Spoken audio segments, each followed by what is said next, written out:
হে guys, আসসালামু আলাইকুম। Welcome back to my YouTube channel. আশা করি আপনারা সকলে ভালো আছেন। আজকে আপনাদের জন্য একটি মজার রেসিপি নিয়ে হাজির হয়েছি। সো আপনারা থাম্বনেল দেখে ইতিমধ্যে বুঝেই গিয়েছেন কি রান্না করতে যাচ্ছি। আজকে ভিন্ন স্বাদে আপনাদের ডিমের কোরমা করে দেখাবো। তবে তার আগে আমার চ্যানেলটি সাবস্ক্রাইব করে বেল আইকনে ক্লিক করুন। তবে চলুন বন্ধুরা, দেরি না করে ডিমের কোরমার প্রস্তুত প্রণালীটা দেখে নিই। এখানে আমি আদা বাটা, রসুন বাটা, জিরা বাটা, তেজপাতা, মশলা বাটা এবং ছোট সাইজের গুঁড়ো দুধের 2টি প্যাকেট নিয়েছি। 8টি সিদ্ধ ডিম নিয়েছি এবং ডিমের গাটা হালকা কেটে দিয়েছি। 1 বাটি পেঁয়াজ ব্লেন্ড করে নিয়েছি, আপনারা চাইলে বেটেও নিতে পারেন। আমি এখানে হালকা হলুদ এবং হালকা লবণ দিয়ে ডিমগুলো মেখে নিচ্ছি। প্যানটিতে তেল দিয়ে দিলাম, গরম হওয়ার জন্য কিছুক্ষণ অপেক্ষা করব।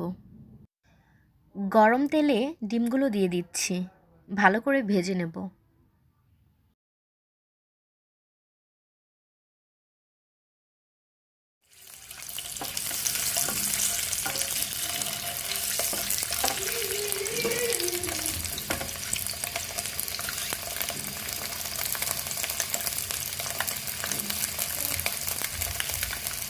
ডিম ভাজা হয়ে গেছে, এখন আমি ডিমগুলো একটি বাটিতে উঠিয়ে নেব।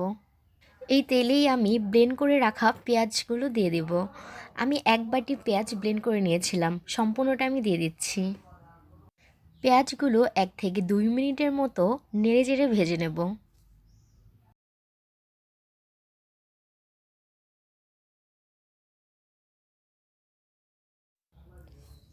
এখানে আমি স্বাদ মতো লবণ দিয়ে দিলাম।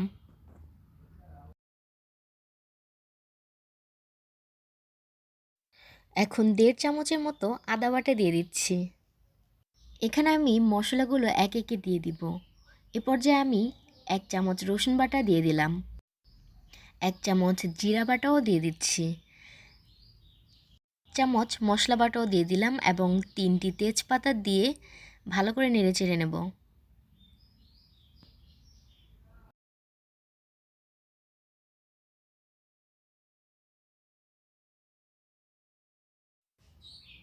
হাফ কাপের মতো এখানে আমি পানি দিয়ে দিলাম।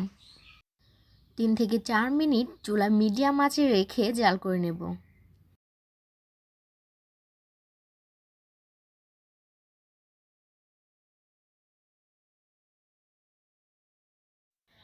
চার থেকে 5টি কাঁচামরিচ কেটে দিয়েছি।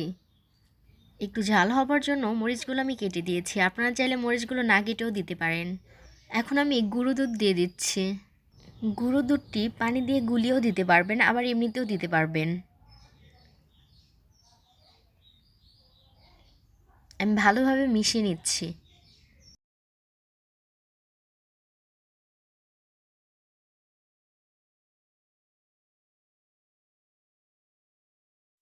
এক চিমটি পরিমাণের হলুদ গুঁড়ো দিয়ে দিলাম এবং ফজের ফাঁকি দিয়ে দিলাম। ভেজে রাখা ডিমগুলো আমি দিয়ে দিলাম এবং ভালো করে নেড়েচেড়ে মিশিয়ে নিচ্ছি।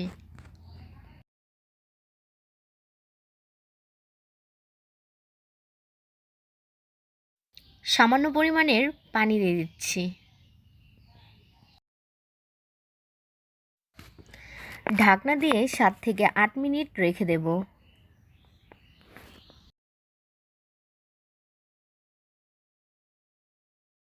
ঢাকনাটি উঠিয়ে এতে আমি কেটে রাখা ধনেপাতা দিয়ে দিচ্ছি। এখন আমি নেড়েচেড়ে ভালো করে মিশিয়ে নেব।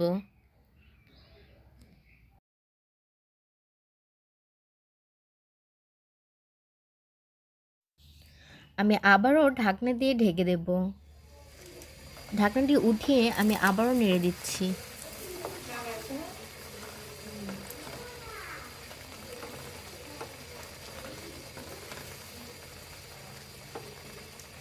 ডিমের কোরমাটি প্রায় হয়ে এসেছে।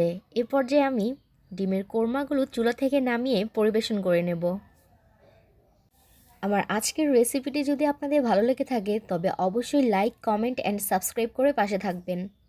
এমন মজার মজার ভিডিও সবার আগে পেতে অবশ্যই বেল আইকনে ক্লিক করবেন। ধন্যবাদ।